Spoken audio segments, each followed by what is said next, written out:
Up next, we don't know what might have happened. News of yet another school shooting, this time in California, and the latest on today's severe winter storm right now on Fox 5 News at 9. Your first local news at 9 starts right now, only on Fox 5 at 9. Thanks for joining us tonight. I'm Emily Scarlett. What a day. The winter snowstorm coming down nonstop since early this morning, creating treacherous road conditions and poor visibility. Great Falls police tell us there have been 21 accidents since 5:30 this morning, six of those just in the last few hours, with about 4 to 6 inches of the white stuff accumulating so far in various locations of central Montana and even more in some other places. We could see an additional 3 to 6 inches more by tomorrow. This latest winter storm is causing poor visibility, blowing snow, and icy road conditions. Again, since the flurry started, Great Falls police have responded to nearly 24 accidents within city limits. Montana Highway Patrol dispatch tells us they're still tallying up just how bad things have been out on the road today as they've been swamped with calls. We'll get you those numbers as soon as we learn the updated info. Now moving into weather, Chief Meteorologist Adam Coslin is here with a first look at our forecast. Adam, what's the latest? Just how much snow are we looking at out there?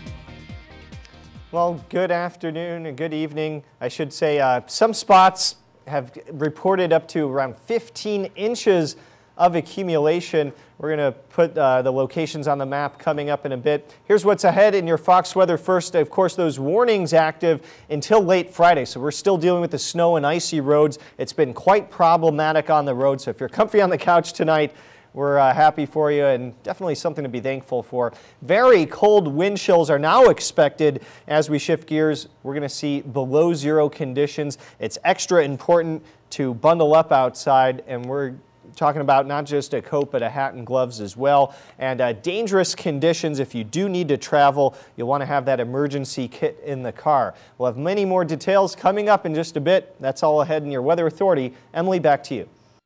Thank you, Adam. Several CMR high school students evacuated from the building for 3 hours, all for what turned out to be a theater prop, with Great Falls Police and Great Falls Fire Rescue responding to a hazardous material spill this morning. According to CMR Principal Dick Kloppel, an old fire extinguisher broke, releasing a vial of carbon tetrachloride in a third-floor classroom this morning around 9:30.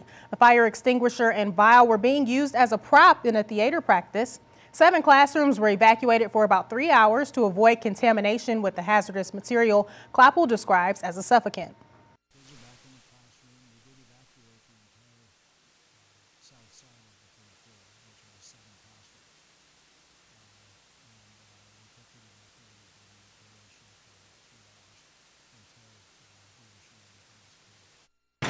A few students briefly came into contact with the substance. Kloppel says the carbon tetrachloride splashed onto a student's jeans, but science teachers quickly intervened and no major injuries were reported. Crews continue to mop up the scene well into the afternoon. A California student heads to school armed with a shotgun in the latest case of gun violence in schools. It happened at Taft Union High School in Kern County. The 16-year-old walked into a classroom, fired at one student, then tried to shoot another but missed. That's when cops say a teacher saved lives by distracting the gunman as he ushered students to safety. Authorities say the teacher, along with the campus supervisor, were able to get the teenage gunman to drop his weapon and surrender to police. No motive yet for today's shooting. Some rumors have circulated that the suspect was bullied, but that was not confirmed by authorities. That heroic teacher was wounded by a pellet wound to the head. Montana's senior U.S. Senator Max Baucus declaring war on veteran unemployment as he addressed the 63rd Montana legislature this afternoon in a joint House and Senate meeting. Fox 5's Chutney Mata brings us some highlights from his speech. Most nations or states are defeated not by external armies, many of them are, but more fundamentally they're defeated by internal decay from within. And it's up to us to address that. And that takes obviously a lot of hard work, takes accomplishment, doing what the people and our constituencies want us to do. It reminds me of something that Mike Mansfield once said to me, and he said to many other people. Mike once told me, I'm quoting him, "Max, remember, the other guy's not always wrong, and you're not always right." This is a great beginning for all of you. new governor, new people, some fresh faces, some old faces, but all bound together by a new beginning. There's nothing like starting again.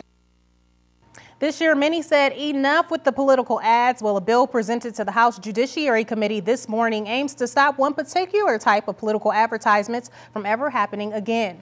Sponsored by Representative Steve Lavin, House Bill 132 states that no Montana Highway Patrol trooper may sponsor or endorse any public or political figure using the tool of their uniform, regardless of their title. The association believes it's inappropriate for any trooper, regardless of rank, to appear in uniform using the title endorsed candidate regardless of political party. The association is not opposed to members appearing in political ads as long as done so on their own time.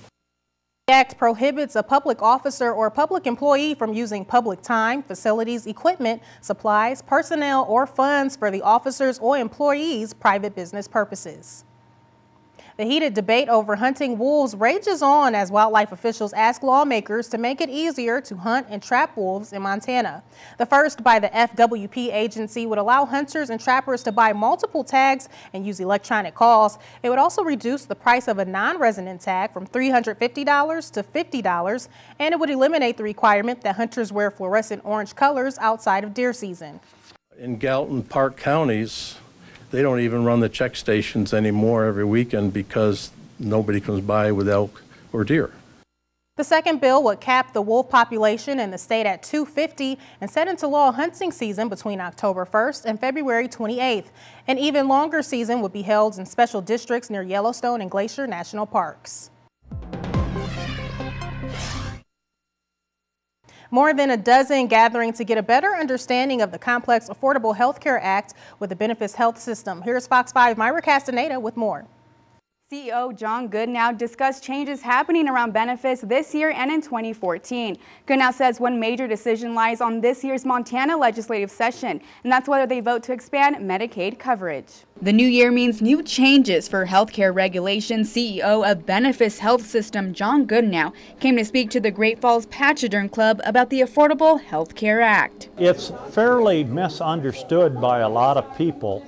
So anytime there's an opportunity to do some education on it, I think is a great thing. And while most of the healthcare changes won't be in effect until 2014, Goodnow says a big decision relies on this year's Montana legislative session. The 50 states are going to have to decide if they want to expand Medicaid eligibility to 133% of the federal poverty limit. This comes after the Supreme Court ruled mandating every state to expand their Medicaid coverage was unconstitutional. During the Q&A section of the meeting, one man asked what Benefits is doing to lower medical bills. As I go to the hospital, I spend one night, there's no surgery, there's some tests run, they keep me for observation, and I get an $8,000 bill. In response, Goodnow says that's where he sees the irony in the Affordable Health Care Act. It didn't address any of the problems in health care that would actually make health care more affordable. Among other factors, one doctor also attributed the rise in healthcare costs to modern technology. An MRI scanner may cost $2 to $3 million, but they're saving so many more lives today, and people demand these things. And that's what the cost of medicine is.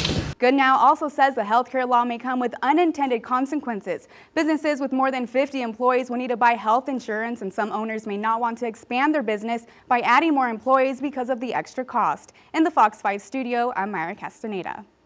With the number of flu cases on the rise, healthcare experts say there are ways you can protect yourself from the virus. While the best protection is the flu shot, even this late into the season, it will take at least 2 weeks for the vaccine to keep you fully protected from the strains in the shot. In the meantime, people can take steps to keep the virus at bay. Most important, wash your hands frequently and get a lot of rest. Eating a healthy diet will also help. The Mayo Clinic suggests wiping down surfaces as places like kitchen counters, desks, refrigerators, door handles, and computer keyboards could harbor the flu for as long as 48 hours. And if you cough or sneeze, do it into a tissue or into your arm, as the droplets from a vigorous cough can travel at 60 miles an hour. And most importantly, if you feel like you're getting sick, stay home, as people are contagious from a day before symptoms appear until 4 days after they disappear.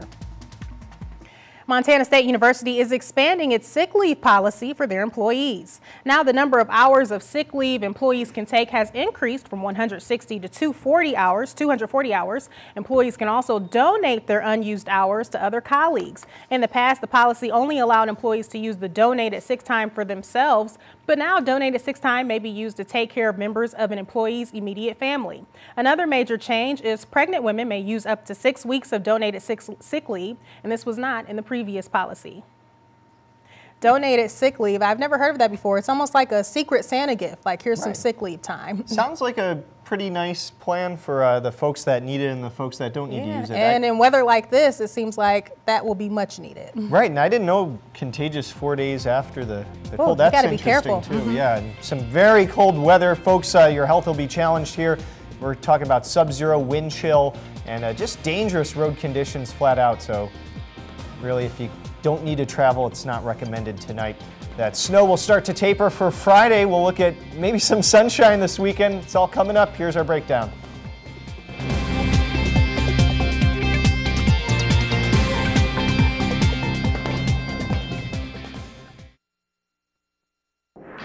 Your Weather Authority forecast continues right now on Fox 5 at 9. Welcome back. Now, hopefully you're snuggled inside, but what about the dogs or the cats or maybe some farm animals? It's going to be very challenging outside for them, so you definitely want to let the pets indoors tonight. 15 inches of snow. That's more than a foot for southwest areas of Pony, Montana. East Glacier, 9 inches. We reported 9 in west of Augusta and 8 in Choteau. There's actually been blizzard conditions reported in Madison County, the Twin Bridges area, because of strong winds and low visibility. Pretty much everyone tonight dealing with winter storm warnings. These highlighted areas expecting 2 to 3 feet of snow in the mountains and 7 to 15 inches of snow impacting lower elevations. That's going to lead to dangerous road conditions and some frosty wind chills. That's through Friday night. The wind chills right now 12 below zero in Cut Bank, 6 below in Great Falls, and it could potentially feel like 20 to 30 below zero. Now these wind chill advisories have just started for the Rocky Mountain front and highline areas, and you want to protect yourself, cover up any exposed skin. Frostbite can lead to hypothermia in very little time. Those advisories active until 8 a.m. on Friday. So there's some cold air, winds filtering in from the north tonight, the heavier snow expanding eastward now, and it looks like all of our reporting sites, Glasgow, Lewistown, Havre, Great Falls, Cut Bank, Helena, we've all got the snow right now, so it's just coming down in a big bulk area. The heaviest is in the east now, and some of that going north of the border. 12 in Lewistown. These are temperatures alone. Cold enough if you ask me, but once we move that wind into the picture, saw those wind chills earlier, 10 below. Cut Bank winds up to 24 miles per hour. And with those low visibilities, travel very dangerous tonight. Here's the forecast. Heavy snow in eastern Montana tomorrow. Now, luckily, late Friday, it looks like things are going to taper off. That moves out of the area, and we can actually get a little bit of the sunshine in the works for the weekend. Now, here's our snow model. Notice we're starting with 7 inches in Great Falls, so that's kind of where you have to subtract some away. Now, we do have between 5 and 6 inches on the ground, so a foot not out of the question. Take away 7, that's about 5 more inches of snow that we'll see. In other areas could have storm totals up to 15 inches up around Havre. Overnight lows below zero in many cases tonight. Another inch or 2 of snow for Friday, but remember, we're still getting some tonight, so the model could be right on track. 3 in Great Falls, 3 Lewistown, 9 in Helena. I think about 2 to 4 inches of snow at times tonight. Tomorrow, less than an inch for the Rocky Mountain front, so possibly light at the end of the tunnel, but those temperatures are coming down during the day, so you're only seeing single digits, and it'll get even colder, falling below zero into the nighttime. 4 to 8 inches of snow. We're talking about heavy stuff for the Highline and Northeast, and here's our day breaking down. 2 below in the morning, snow lightening up by the afternoon. Another inch or 2 for Friday. Saturday, not even making it into the teens, and those below zero morning temperatures are expected once more for Sunday morning and Monday morning. Notice, though, we're making some progress in the 20s, later 30s next week. Another flurry before more sunshine. Helena Friday, an inch of snow the weekend. It's going to be a cold one. 8 for the high Saturday, Sunday up to 9. Emily, back to you. Coming up, find out this week's Tell It to Fox winner right after tonight's entertainment update. I had a dream my life would be. That's up next on Fox 5.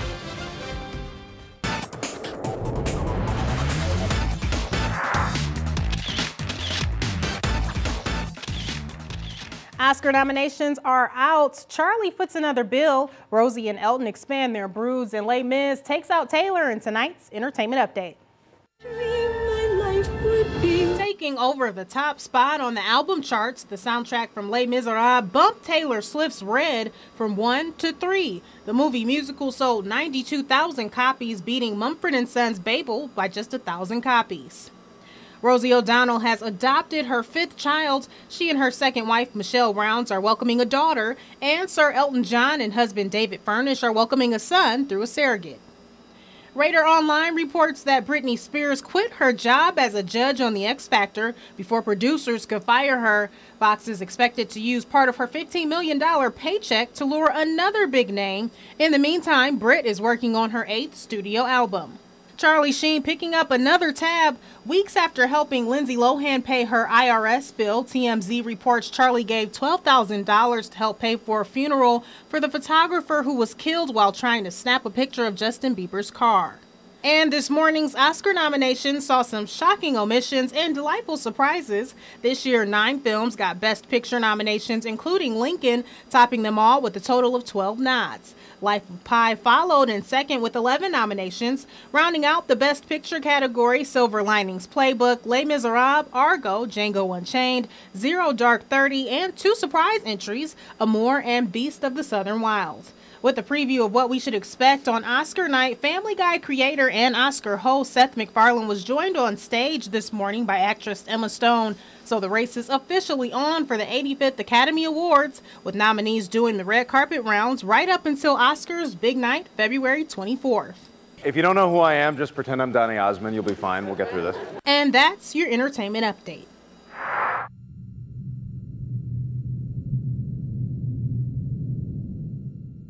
Hey, it's time to find out this week's Tell It to Fox winner, but first, let's get a refresher on this week's question.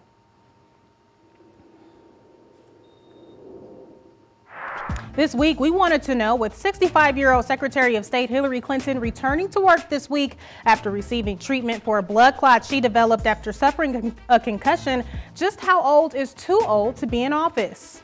The question also came up when 72-year-old John McCain ran for president. He's now 76 years old and still a very active senior U.S. senator. Many have also expressed concerns about Minority Leader of the U.S. House of Representatives Nancy Pelosi. She is 72 years old. Well, our viewers have spoken, and the consensus seems to be right around the age of 65. James tells us, I think people 65 years of age should stop working and go and enjoy life and get out of a strenuous job. James, thanks so much for telling it to Fox. Well, Amber gives them a couple of more years. She says, I think that 66 should be the oldest. Once they're 67, they should be done. Thanks for telling it to Fox, Amber.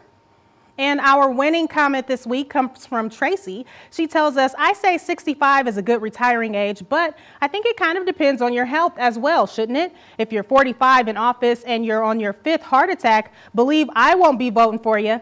Congratulations, Tracy, and thank you for telling it to Fox.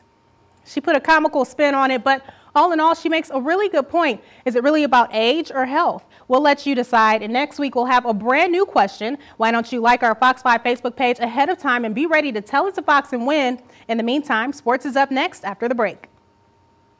We're very excited. I mean, we got one of the best shows I think we're ever going to have here in 34 years.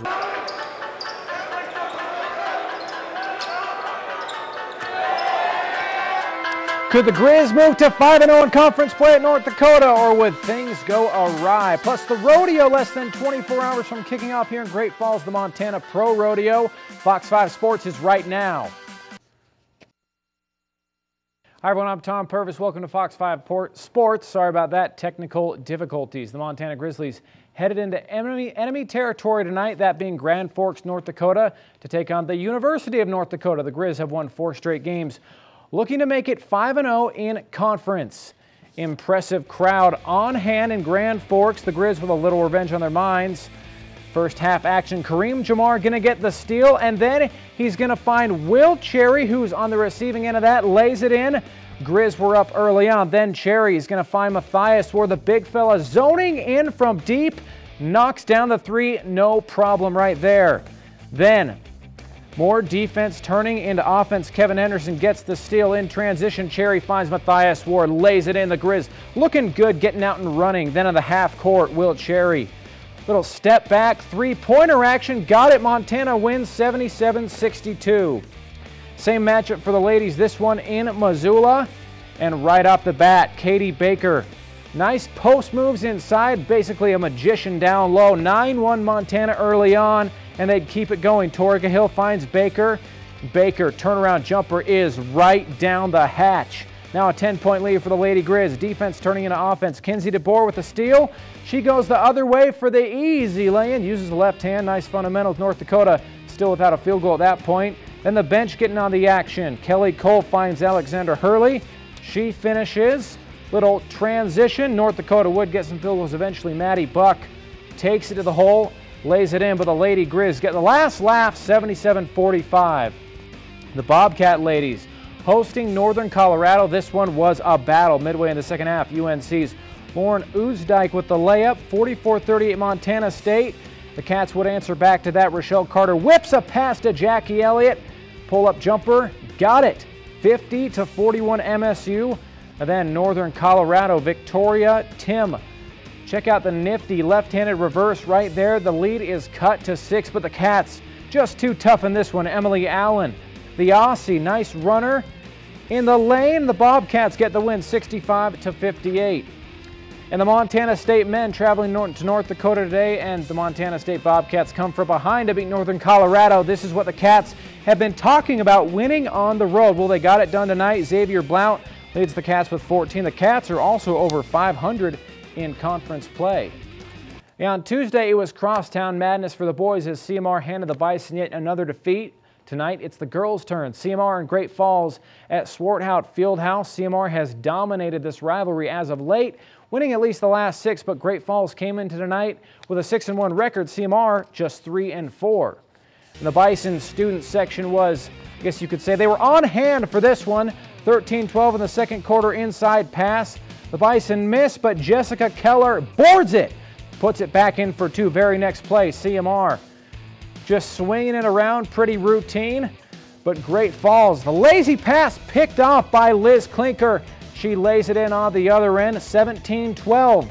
Then the Bison pressing. That's perfect for Callie Remsen. She gets the steal and lays it in, 19-12. That's a 6-0 Bison run. CMR's Deandra Denton taking it hard to the rack from the left side, just muscling her way inside, gets the offensive board, lays it back in. But the Bison beat CMR for the first time in over 3 years, 58-38 the final. Hey, and Emily, we'll send it back to you on the desk. And looking at our winter storm warnings once more, 2 to 3 feet of snow is expected for the mountains, and the lower elevations, we're still seeing quite a bit, 7 to 15 inches. And roads are going to be quite hazardous and even dangerous in some places, so it's a good idea to keep it at home. If you have to travel, you'll want the emergency kit. Wind chills already 12 below in Cut Bank, 6 below in Great Falls. The advisories have been posted for the Rocky Mountain Front and Highline areas. Overnight, it'll feel like 20 to 30 degrees below zero, so it's important to bundle up with not only a jacket, but the hat and gloves to prevent frostbite, which can lead to hypothermia. These advisories are active until the early morning. Another inch or 2 of snow for Great Falls as we get into Friday. Possible sunshine this weekend. Helen, about an inch of snow more. This is some intense weather. Be sure to drive safely. We'll see you tomorrow night on Fox 5.